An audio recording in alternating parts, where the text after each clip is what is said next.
And it was just this really depressing time. And it was, the saddest, sales guys are supposed to have money, confidence. Yeah. We had none of that left. We had been broken, beaten down and broken.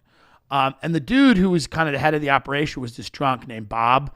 Bob had lost his license for a DWI, so we had to take turns driving him home. He was our boss. Everyone had to take shifts. Yeah. And when you have to drive and he would fall asleep because he'd drink all day at Chili's, and then he'd fall asleep on the way home in your car, and then wake up like at a stoplight to just deliver a cryptic message. Like he'd be like, and then he'd wake up and go, "We're in big trouble. I'll tell you that much. We're in big trouble." And you'd go, "What?" And then he'd go, No, make a left at Park Avenue. And so he would just deliver these cryptic messages. This is how that company started. You want to hear how that company started? I pitched this as a show and nobody bought it. Are they fucking nuts, Sickler? Yeah. So here's what happened. This is how the company started. This guy, Bob, was a high-level guy and a major mortgage lender in Long Island. He's a CFO. He sees that this company is going to kind of crumble. He sees the writing on the wall. It's like, we're in trouble. We're holding on to a lot of bad debt. This thing's just going to go. It's going left. We got to get out. So he pulls his buddy. His buddy and him, instead of evacuating the business, right? This is such a Long Island fucking thing. They go, we're going to do it the right way. We have all this know-how. We're going to put together a small company. We're going to do it the right way. So they go up to this guy's house upstate, which is partially done. They're getting sauced. They're talking about the new company they're going to have. Whoever this other guy is, I don't know, falls through a second floor that's not completely done and dies. No. Dies. Come on. While they're up there talking about this shit? Correct. Instead of abandoning the project, Bob then walks around at his funeral and goes, I just want to let you know I'm going to open the company for your father. He was a good man. He believed in tight lending standards. We're going to open this company. The underwriting, it was, the company started in death. Yeah. It started in death. And so I worked there for about a year and a half. Very sad Christmas party. Very, very sad. I'll bet, yeah. Very sad. Here's a guy, obviously, who's looking to date. This guy looks like he's in trouble. This guy looks like he didn't answer a contact tracing call. He's infected 38 people. Hey, Mr. Dillion, huge fan. Mr. Vaughn, long-time listener, watcher, first-time caller and communicator. Pardon my back mullet. I don't have a top mullet, but I got a little back hair mullet. He's got that heat coming Anyway, in. I got a crazy question for Mr. Dillion. What do you think about the assassin killing himself that shot the judge's son? This Ghislaine Maxwell shit's getting a little crazy. Yeah, it's real creepy. Yeah. So let's get into that. Yeah. First, let's just establish that you believe Epstein was a pedophile. No, I'm just saying, let's just establish some ground. Who are you working for? Wait a minute, hold on. What? Yes, I will take a controversial stance that I believe Epstein is a pedophile. Okay. You heard it here. Okay. Oh, and boy. you think Ghislaine was his runner? Yeah, I think that's pretty well established. I think Miss Maxwell was involved in some lurid and inappropriate activities. But as Trump would say, I wish her well. Yeah. Because that's the way rich people talk. Rich people, every now and then rich people just become rich and they forget that they have a job. Yeah. He forgot he was the president. Yeah. He was at a golf tee on Mar-a-Lago in his mind, and he said what he would have said to some CEO that was next to him. He go, yeah, I wish her well. You know, sometimes people are in pain all over the place, right? We know that. Oh. But there's also a lot of there was a lot of fun in that crack house. I hear there were a lot of positive people. I mean genuinely positive. I know you mean this, though. Genuinely grateful and positive people. Like, there were people there that if you gave them a cigarette would act like you paid for their college. So to me, it's like, how bad can it be? Like, they were so... I just remember how happy, if you gave someone a cigarette, they would be happy. And it's like, I know people with oodles of money and fame that just can't figure out how to be happy. a part of that or ever will be, that's I need not even say that. But I just, it's not an area that I'm not going to be kept up at night by Bay Ridge, but I'm not kept up at night by where I grew up. Right. Where do you want to? What keeps you up at night? Sagaponack. Yeah. Fifth Avenue. Park Avenue. Yeah. Beverly Hills, is that the Bronx compared to Milton? No, I mean Beverly Hills. Yeah, I mean in terms of taste, yes, but there's some real money over there. Yeah. There's some real money over there. Pollock's Path in Hong Kong. Yeah. Keeps me up. One Hyde Park in London. Yeah. It's interesting. Okay. I just like to know. I said to Ben, my producer, we were eating. Who's on the hot seat? Yeah, he's on the hot seat. He better figure it out. Yeah, because homeless Pimp's coming. Pimp's coming. I'm going to take Pimp, and I'm not going to pay you, but you're going to meet Whitney Cummings. So the whole thing is, you're going to inject Botox into Whitney Cummings' ass. Here's the whole thing, and it's better than money. So the we're gonna release this. So we got. I don't care. Yeah. She doesn't care. She's a comic. Okay, she's the only comic in LA right now, not in jail. R.I.P. Here's the point. This is what I'm saying. What I'm saying is that. Do you ever think that do you ever meet women that are close on there's almost like because sometimes I almost wonder if at a certain point that gay and straight will almost be primitive descriptions of people. Might be, yeah. Maybe. Like I know there's a lot of force stuff and and people like in this place now where they don't know or they, right. And people are just. I think sex will be primitive. I think people are on so many SSRIs they can't even come, and they can't get dicks hard. Just it'd be crazy almost. You look at a lot of these relationships, you're like, there's no sex happening. These people just hold each other's hands. They softly cry. They tweet about racism. Yeah. They adopt a dog together. But you realize how sexual a lot of these relationships are. You're like, a lot of this is probably just people that have massive anxiety laying next to each other, having multiple panic attacks, and then someone's strong enough to go make a cup of non-caffeinated tea. But if you ever come during a tough panic attack, bro, it's almost good. Is that the move? Yeah. Okay, is that the move? And today's storyteller is a return guest, first time on video. Ladies and gentlemen, Tim Dillon's on. Thank you so much. Thank you for coming back. Look who's at your mom's house, guys. Yeah, I did it. I made it. I made it to the Mecca. Officially in the studio, and guys. it's how can you enjoy me without video? That's translucent Irish skin blister up in real time in front of you. How could you possibly? But you hear my voice, and then you hear the tragedy of what I'll say. And then I think the physical just brings it all together to where people go, rounds it out. Oh yeah, because that's what the show is, right? You want to hear sad things from sad people that make it funny. That's what the show is. It's an exercise in masochism. It is. And you bring people on, and they talk about their horrible lives, and and some of the people you have on are successful, and some of the people you have on are like me that are just clawing. We're still clawing, Clawing, bro. And it's nice to watch people look at a lot of your guests and go, will they be people that I know in 5 years, or will they be dead in the street? And that's what I like about. That's what this show really is.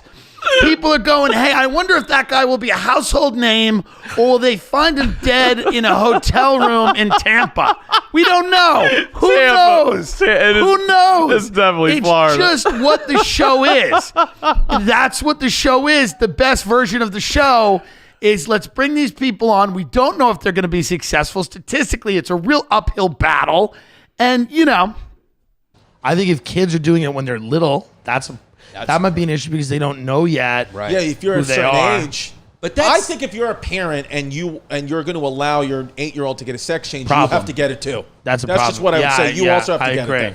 Yeah, and by the way, you all three. And by the way, they will. Don't make that the standard, because they will. They'll get it because that's how psychotic they are. Because they'll be the most popular mom and daughter team in Portland. Yeah, I want to support everything my little daughter is going to do, but I have to admit that will be a little complicated and challenging a little bit if she starts saying, stop calling me Gianna. From now on, I'm G-Dog. Yeah. Call me G. Because Gianna. They always start with an acronym. It's like when they switch. Are you going to name her? What are you going to name her? I'm going to name her Gianna. Her name's Gianna. Yeah. Very her name pretty. is Gianna. Yeah. And I hope she becomes G-Dog. I hope she starts. That'd be great. She's Imagine saying, that she's refer the to me new as she's on the G-Dog. podcast. She's going to have a great life. I'm going to invite you guys up to the compound, right? She's going to sit on Uncle Timmy's lap. Uncle Yeah. Timmy's going to tell her about the ways of mortgaging in the world. Yeah. Dude, the first time he ever met my daughter, he tried to sell her a pool. Yeah. As Swear to soon as God, he walked yeah. in, he was like, I got a beautiful in-ground Well, pool. I told her, I said, your father's making a little coin, but let's be honest, you got to start getting proactive with him. And let's start, if you want to call me to few his bank account numbers, let's do some experiments and we'll make him happy. Yeah, my daughter's We'll just sitting there make him money. My daughter's sitting there with Elsie and Anna dolls like that. It was great. By the way, it was either that or talk to, who was at that Fucking party? Chris Farley's brother. Yeah, I was like, let's move on. I like Kevin Farley, very No, sweet I guy. like Kevin Farley. We love too. you, Kevin. Kidding. Yes, yeah. He's not yeah. watching this. Kevin. Yeah, I hope not. He might be. Yeah, Oh, there's really? so many rats there now. Everyone's always What's like, he doing instead? A movie? The point. It really is like a different world from where it was then. So I was kind Like, of even if you were out and comfortable and everything Yeah. back then, it's still a different world in these last 10, 15 years. Yeah, 100%. So I would meet people, but I wasn't like introducing anyone to my parents. And then I came out at 25 To your parents to as my well? parents. Yeah, Okay. my mom was like, "Oh, I want grandchildren." And I'm like, "Yeah, that's what you need." I'm like, back in the cage, and then. And Oh, my God. and then my dad, typical boomer, was like, just make sure you take time to golf, son, or something. So he just dropped that in. Yeah, as long as he just didn't have to work more hours, I don't think it bothered him. Like things that in America would seem more like traditional stances, like, Right. okay, let's stay a part of the World Health Organization and the Yes. CDC Yeah. because of just how it looks, how Right. it makes the rest of the Right. countries feel. Yeah. But he's like, this organization hasn't done if you Yeah. look at the pluses and minuses, it hasn't done shit. They haven't made it. And it's not that everything he does is wrong. It's there's a way to do it. Right. And there's a way to do it that doesn't feel like we're heading towards civil war. Yeah. There's a way, you know what I mean? Like, But he also, right, I agree. And but I'm I'm with you. Right. I think these. No, it's all interesting. These multinational, these institutions like the UN, the CDC, the WHO, they're all corrupt. They all have a litany of problems, and America does foot the bill for a lot of things and not get any benefit out Right. of it, right? But there's a way to disentangle yourself from those systems without. It's just the way you do it. Oh, yeah. Yeah, it's the way you do it. Yeah, he just doesn't have his bedside manner It's is too- for yeah. funerals only. It's for funerals only. It's a guy, like Bill Burr said, it's a guy that just lived on the top of a building his whole life. And this is the way they talk. This is the way they talk. I wish her well. Weak. Yeah. And that's just not, I think, ideal qualities for a president. It was fun for a while. I was on board. And then Trader Joe's got burnt down. Yeah. And I said to myself, like, this will not end. He won't end. Like, he will just keep pouring gasoline on this until this entire country is at war with each other. I'm not even a political guy. I don't really give a shit. But I just walk outside. I look around. I go, this is probably not good. I see overturned cop cars. People are throwing Molotov cocktails. I'm like, what happened here? We got to change course a little bit. Bring in Biden. Let him sleep in the chair. Let that old fuck die in the chair. Who cares? Weekend at Bernie's. Who cares? Just give people health insurance and go back to it being boring. Yeah.